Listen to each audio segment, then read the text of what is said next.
నమస్తే. Welcome to Mic TV. జనరల్‌గా ఆడవాళ్ళు, ఆభరణాలు చాలా అవినాభావ సంబంధం ఉందని చెప్తారు.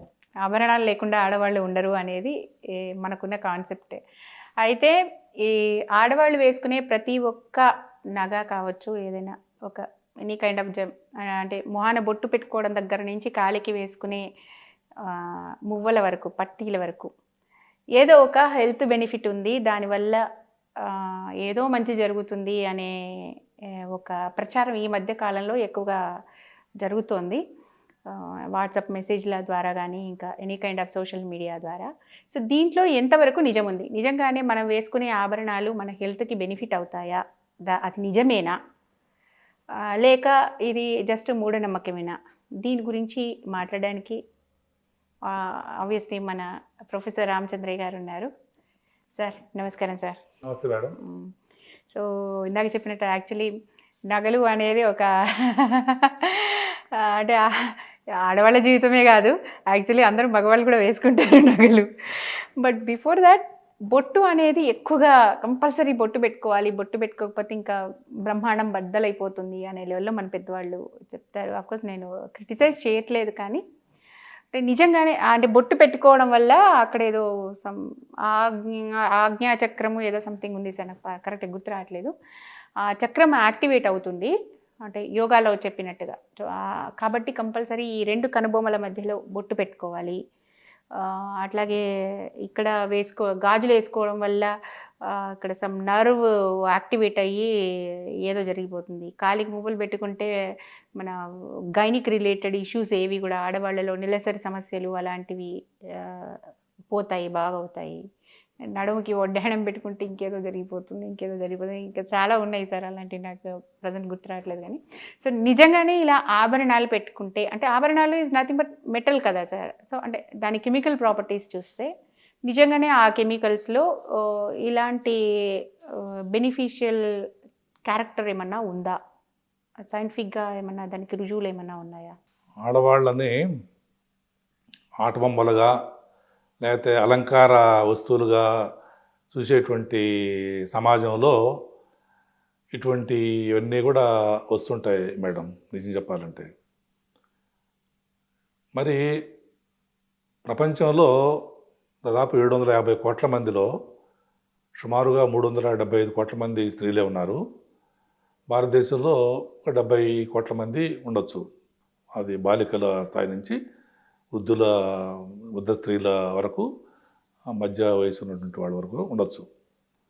కానీ ఈ 70 కోట్ల మంది మినహాయిస్తే మిగతా 300 కోట్ల మంది ఈ రకమైన ఆభరణాలు విదేశాల్లో వేసుకోవట్లేదు. బొట్టు పెట్టుకోకుండా ఉన్న వాళ్ళు ఎక్కువ, బొట్టు పెట్టుకునే వాళ్ళకంటే ప్రపంచంలో. మరి వాళ్లకు ఈ అవకాశం ఎందుకు లేదు? వాళ్ళకి సైన్సు నిజంగా సైంటిఫిక్ బేసిస్ ఉన్నట్లయితే మరి వాళ్ళు కూడా ఆచరించాలి కదా. బట్టలు అయితే అందరూ వేసుకుంటారు, ప్రపంచంలో అందరూ వేసుకుంటారు. ఎందుకంటే అదొక నాగరికతలో మానవాళి మొత్తం సంపాదించుకున్నటువంటి ఒక సంప్రదాయం, ఒక కన్వెన్షన్ అందులో అభివృద్ధి ఉంది కాబట్టి. ఇప్పుడు ఆడవాళ్ళు, ముఖ్యంగా హైందవ స్త్రీలు బొట్టు పెట్టుకుంటే ప్రమాదం లేదు, గజ్జలు వేసుకుంటే ప్రమాదం లేదు, గాజులు వేసుకుంటే ప్రమాదం లేదు, వడ్డాణము తదితర లోహపూరితమైనటువంటి ఖరీదైన లోహమైనటువంటి బంగారం, వెండి కావచ్చు, అయితే ఖరీదు తక్కువటువంటి మిగతా ఆర్నమెంటల్ విషయాలు అంటారు సరా, అంటే ఏమంటుందని పోలిక ఆభరణాల ఏదో ఉంది, రోల్డ్ గోల్డ్ టైపు ఉంటుంది, అట్లా వేసుకున్నా కూడా ప్రమాదం లేదు. అది వాళ్ళ ఇష్టం. చెక్క ప్లాస్టిక్ ఆభరణాలు కూడా ఉన్నాయి సార్. డబ్బు ఎవరికి ఊరికే రాదు కాబట్టి డబ్బులు ఉంటే దాన్ని బట్టి వాళ్ళు వేసుకోవచ్చు, వేసుకునేవండి, ఆ ఇబ్బంది ఏం లేదు. సైన్స్ కానీ, సైన్స్ కార్యకర్తలు కానీ, సైన్స్ సంస్థలు కానీ దానికి వ్యతిరేకం కాదు. కానీ ఆ వేసుకోవడం వెనక సైన్స్ ఉందంటేనే సైంటిఫిక్ వాదన వస్తుంది. సైన్స్ ఎప్పుడు కూడా ఏం కోరుకుంటుంది?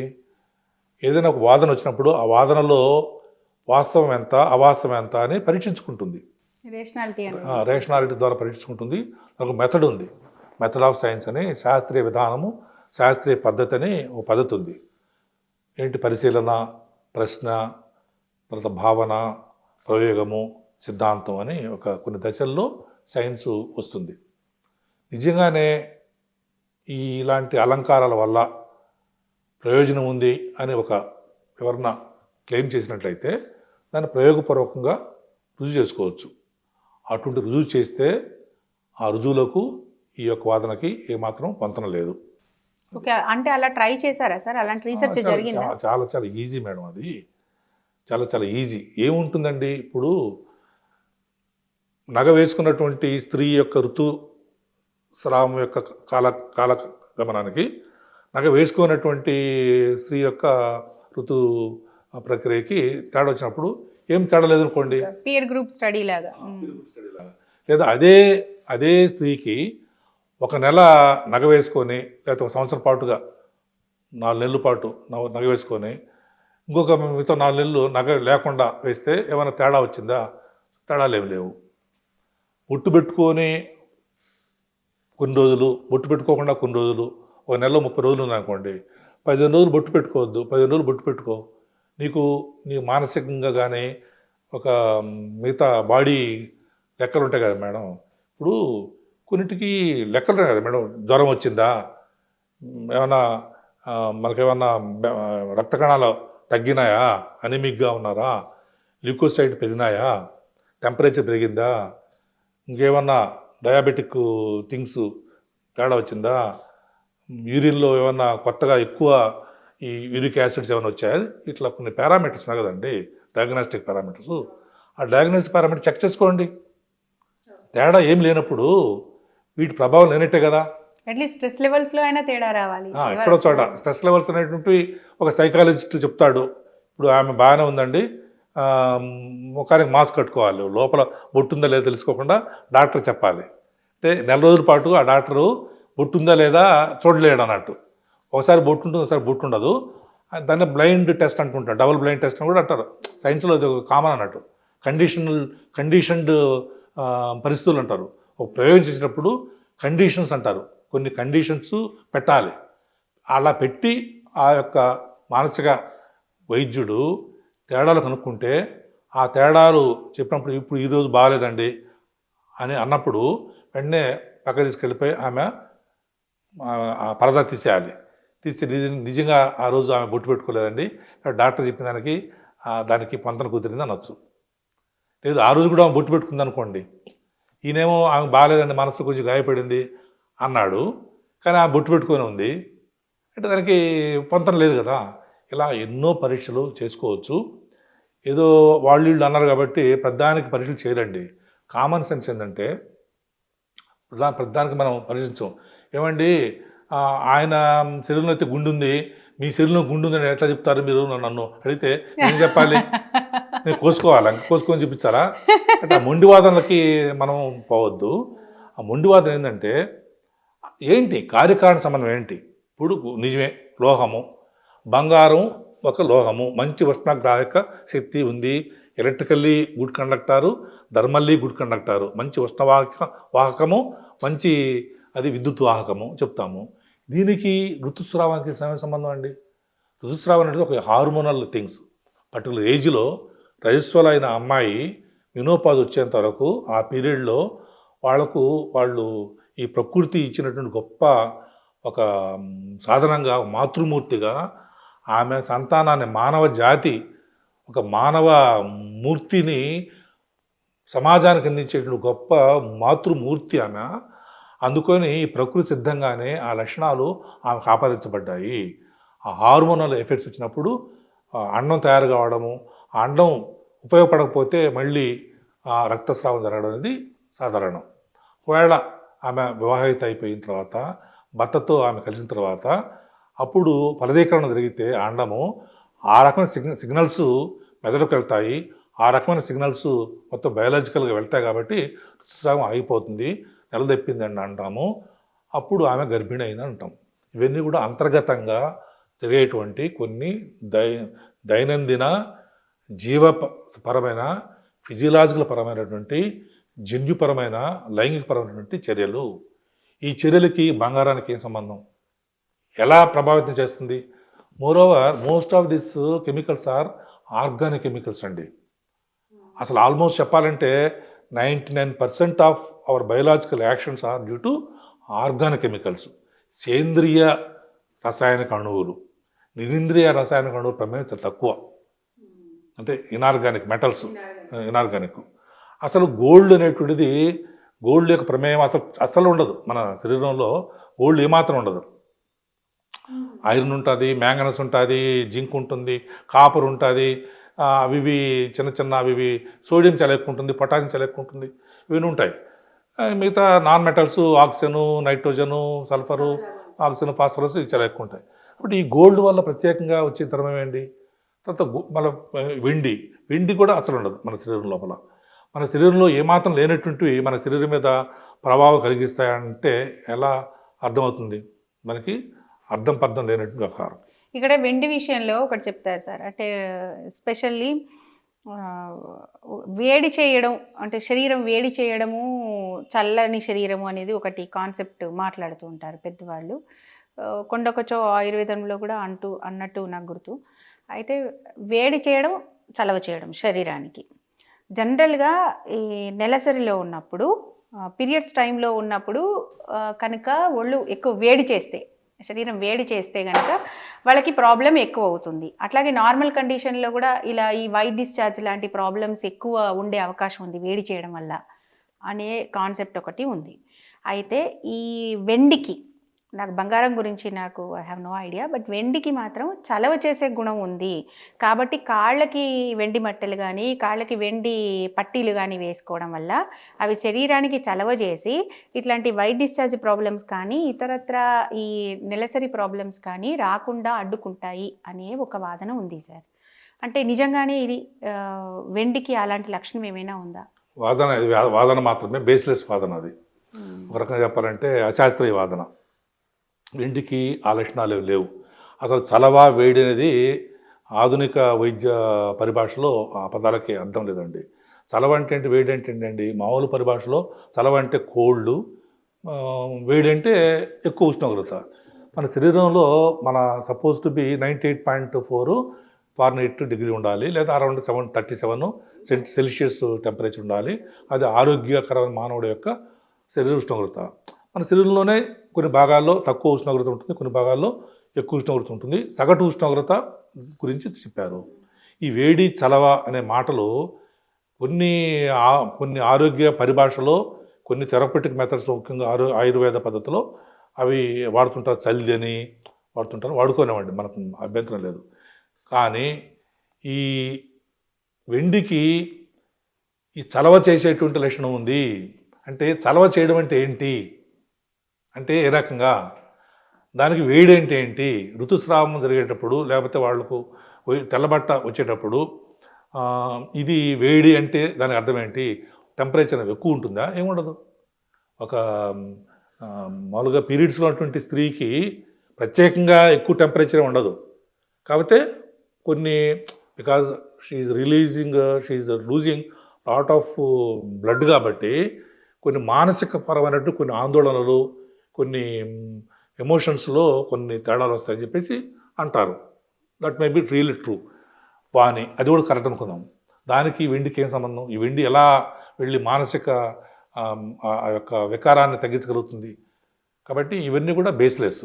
తర్వాత మోరోవరు ఈ గజ్జెలు వేసుకున్నారండి, ఎంత భాగం టచ్ అవుతుందండి? అది మా అయితే మొత్తం దాని యొక్క కాంటాక్ట్ ఏరియా ఇంత శరీరంలో ఇంత స్క్వేర్ మీటర్స్, దాదాపు ఒక 5 స్క్వేర్ మీటర్స్ ఉంటుందండి మన ఓపెన్ బాడీ, చర్మం యొక్క open exposed body to the environment. Around 5 square metres ఉంటుంది. ఈ 5 స్క్వేర్ మీటర్స్లో ఇది ఒక 5 చదరపు సెంటీమీటర్లు కూడా ఉండదు.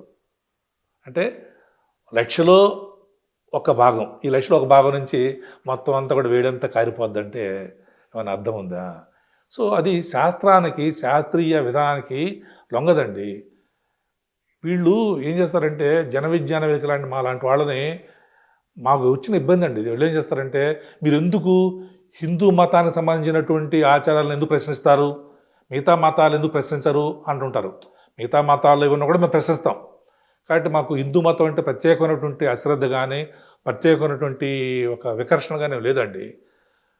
మేము హిందువులుగానే పుట్టాము, హిందూ పేరుతోనే ఉంటున్నాము, నో ప్రాబ్లం. కానీ నువ్వు సైన్స్ అనగాకు, నువ్వు ఆచారం అను. ఆచారాన్ని మేము గౌరవిస్తాం.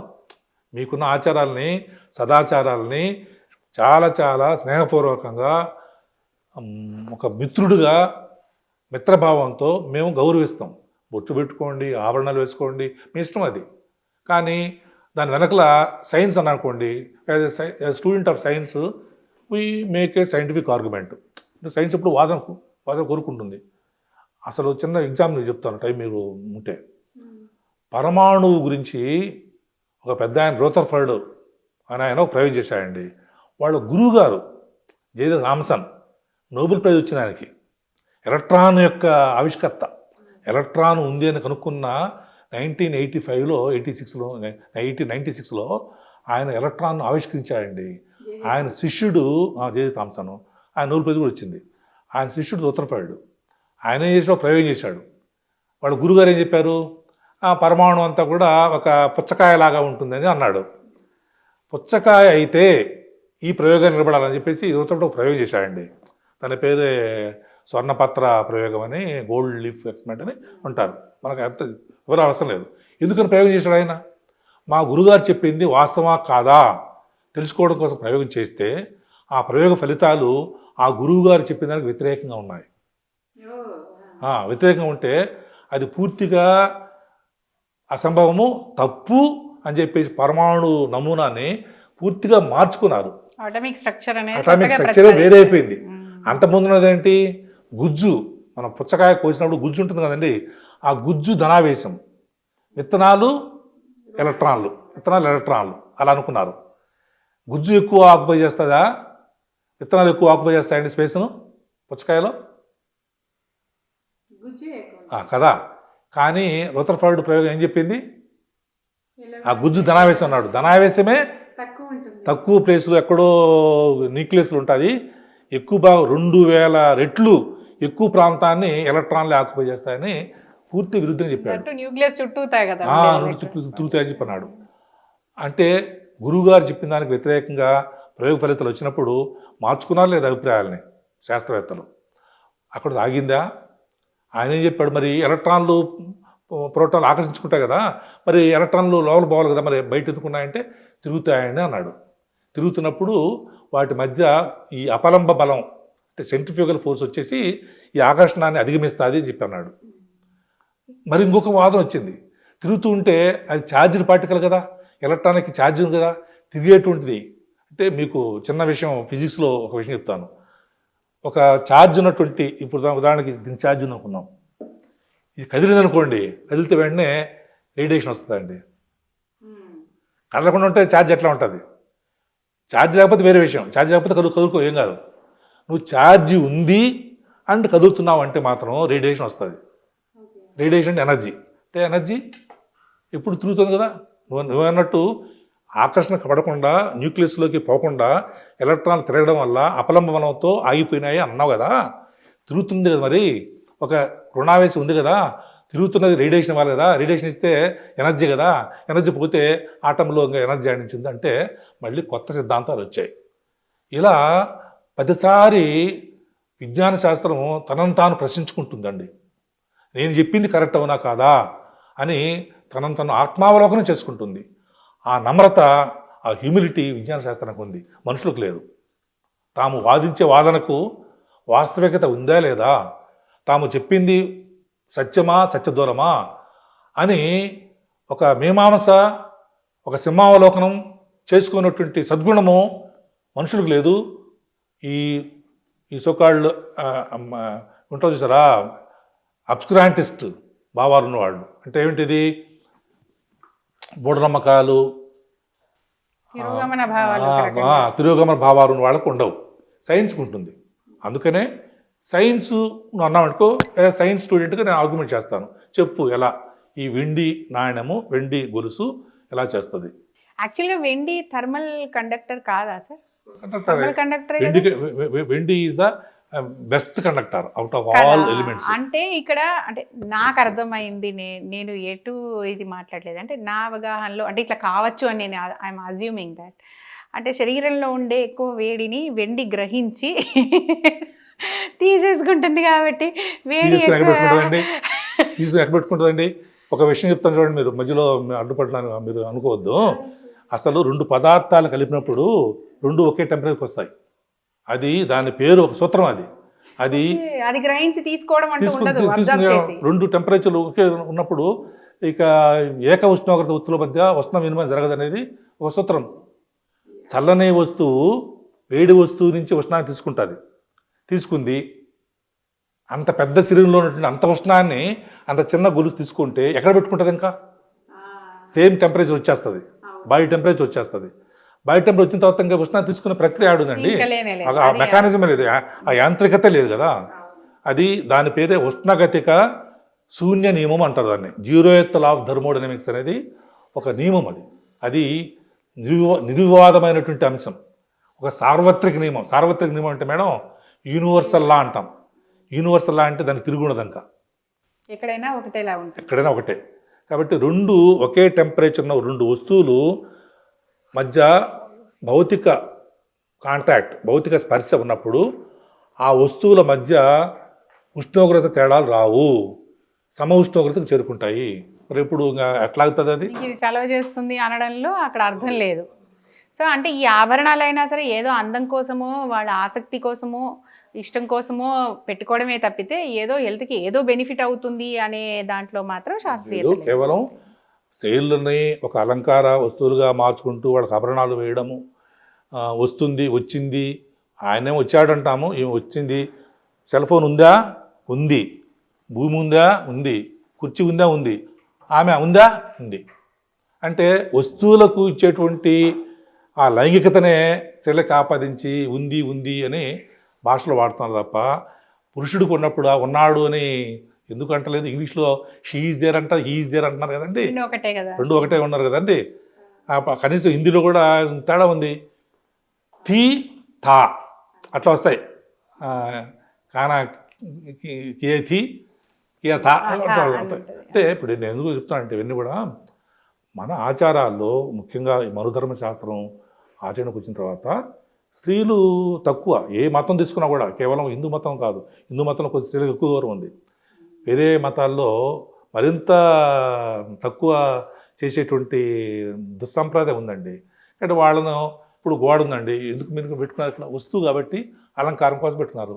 ఆడవాళ్ళు కూడా వస్తువులా భావించారు కాబట్టి అలంకారాలు. ఆ అలంకారాలకి ఒక భాష్యం చెప్పుకోవాలి, దానికి ఒక సైంటిఫిక్ రీజన్ పడేస్తే పిచ్చోళ్ళు అందరూ నమ్ముతారు కదని చెప్పేసి చెప్పే ఒక పిచ్చి వాదం తప్ప దానికి అసలు ఏమాత్రం ఆధారం లేదండి. సో ఇందులోంచి బయటపడాలి ఉమెన్ ఎమాన్సిపేట్ వచ్చినప్పుడు నేను చాలా ఆవేశం గురవుతాను మేడం. ఎందుకంటే అస్సలు అంత వివక్ష అంతా ఎంత కాదు, కొన్ని తరతరాలుగా చేయబడుతా అన్నట్టు. అందుకనే గొప్పవాళ్ళు ఏంటంటే బానిస స్త్రీ అంటారు.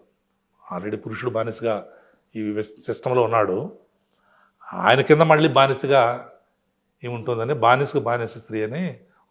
సో అందుకని అందులోంచి ఒక కైండ్ ఆఫ్ కండిషనలైజింగ్ అది కూడా అందులోంచి బయటపడాలి. సో ఇది ఆభరణాలుగానే చూడాలి, అవేవో హెల్త్కి ఉపయోగపడే విషయాలుగా చూడాలి. విజ్ఞానికి తాపాదించవద్దు దయచేసి. Thank you sir, thank you so much.